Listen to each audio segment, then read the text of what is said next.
Wah, oncom jagrafra नै आयै नों जादों नै ओंखाम जाग्राफ्रा नै जोंनिया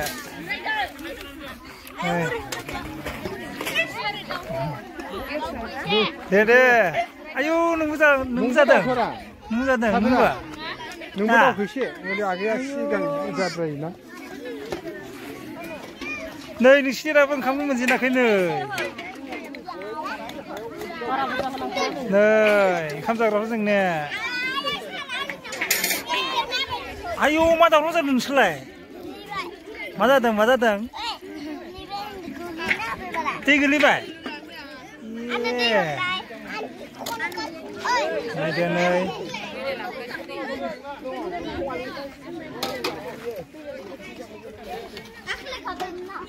ओंखाम जाजेनबाय नै जोंना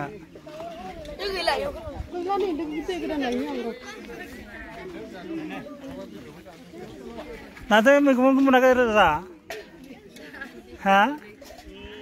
मोनगोन लासै लासै दै नै ओंखाम ओंख्रिलायदों नै बेना नायदो नै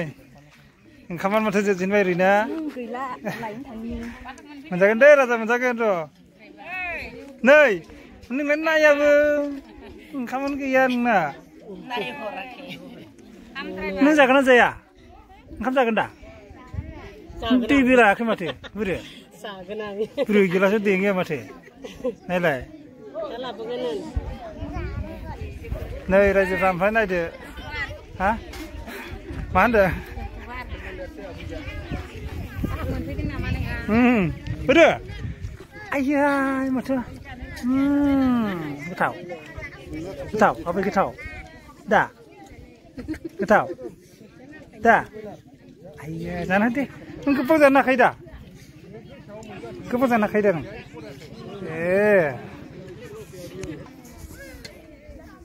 नायदेरना नै थेलेबलेबबाबो जोंना नै बम्बाइ सेन्टाराव गथ'फोरखौ एसे जाहोबाय आरोना नै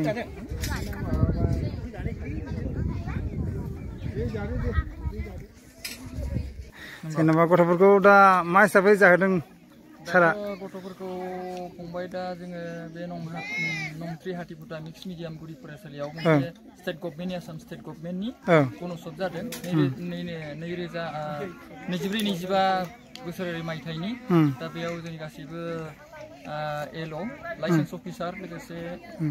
एबिलिटर अफिसार सारमोना फैनानै जोंनि बे एसएमसि कमिटिनिनो जोंनि हाथिफुटानि गासैबो गुदि फरायसालिनि कमिटि एसएमसि कमिटि लोगोसे भिलेज एडुकेसन मेनेजिं कमिटि बिथांमोना आंखौ बे गुदि फरायसालिनि गाहाय फोरोंगिरिजों लोगोसे गोबां माने गोहो बोलो होनानै मोजां साक्सेसफुल खालामनानै आरो जाहो लोंहो खालामनानै दिनैनि फरिखाखौ